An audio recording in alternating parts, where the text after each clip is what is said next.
I even regrettably once shouted, "Hey Ferris!" when Matthew Broderick and Sarah Jessica Parker passed us in the Village. I love New York. The ways to experience art are endless. I could stand here all day and play with this. It's like an Etch-a-Sketch. And food is an exceptional medium for artists. Jacqueline Greaves Manda is a longtime New York resident, food writer, and cook. Moving to the city from Kingston, Jamaica at age 10, she married a Southern Italian and lived in Rome for years. When they returned to New York, she launched Jackie's Food for Talk, a popular content network including videos, recipes, and envy-inducing dining experiences from around the world. An invitation to her annual holiday party, hosted at her home on the Upper West Side, is a coveted ticket. Where did your love of cooking really come from? I love to eat. Eating. Me too. I love to eat, and then my love of food comes from the fact that when I married my husband and we lived in Italy, after about a month I couldn't take Italian food anymore, and I was like, I need something different. And at that time, Italy did not have a broad spectrum of choices in terms of other foods.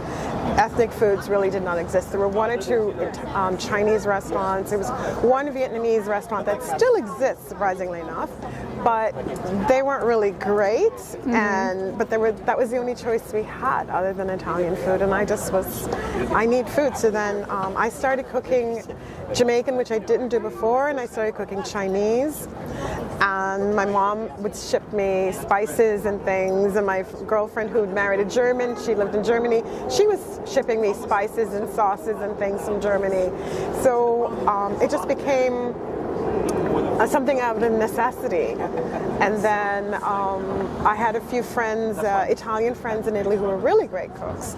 And we kind of started creating this kind of a game of competing with each other in the cooking sphere. And two of us are still friends, and we still exchange ideas.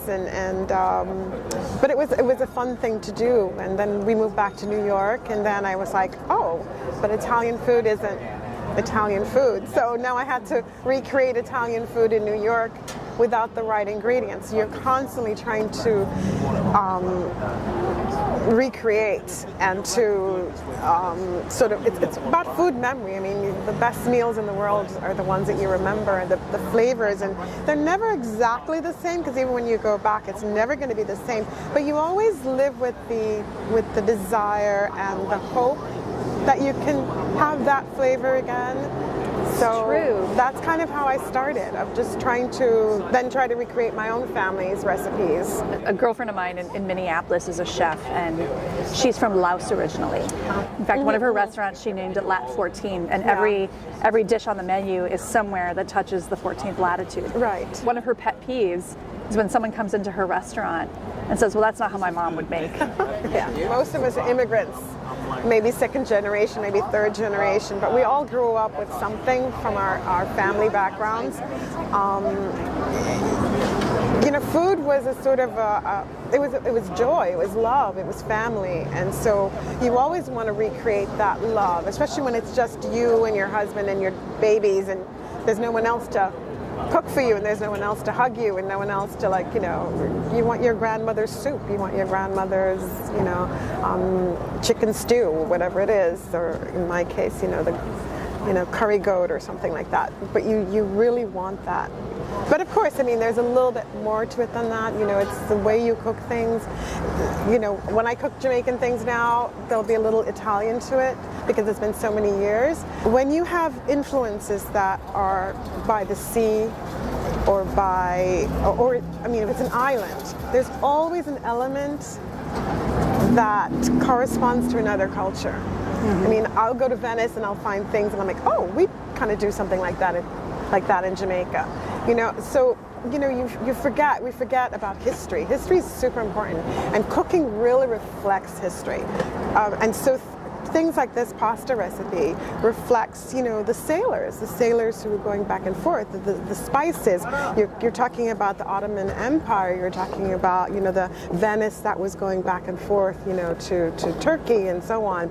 And then that gets infiltrated, the Jews in Venice, and then the Jews from Sicily that came up were actually before Christ. They came up from North Africa, and they came up to Rome. So you've got all of these different movements. There's migrations, immigration, there's, slavery, there's a lot of stuff going on. Yeah, and cooking reflects that. Have you ever considered going down the path of restaurant or? No. No? No. I mean, I like the freedom to do what I want to do. I like the idea of welcoming people into my home. And there's a purpose. I mean, all of this is to,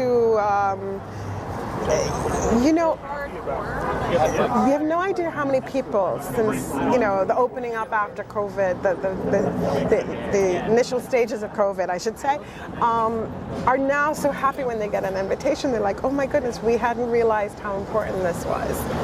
And, as I said, most of us are immigrants or we're migrants. So people are coming from people may not even have family here, but they lived here forever.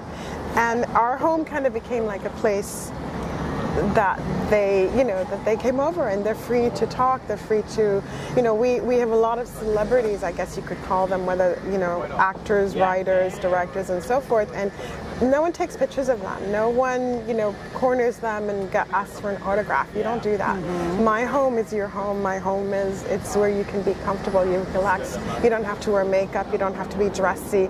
You can come as you are. You can be you. And I think that's very important in today's society, to create something that gives people a sense of self, a sense of love, warmth. I have read so much about the Jamaican influence, the Italian influence. You love to eat. Mm-hmm. What is your favorite food in the world? Oh, that's so hard. I know. I know it's hard. an unfair question. I have to be honest with you. If I have to choose, if I had to choose, it's going to sound weird, but if I have to choose, it would be Chinese food. Okay, but you have to be more specific. Okay, it would be Chinese food. In a sense, because that was comfort food in my home, because my great-grandfather was from China, and so we ate a lot of Chinese in my home, and even in Jamaica, Chinese food would be, for celebrations, we would have Chinese food, and my grandmother was a great Chinese cook, and all of her sisters cooked Chinese. So to me, Chinese food is family.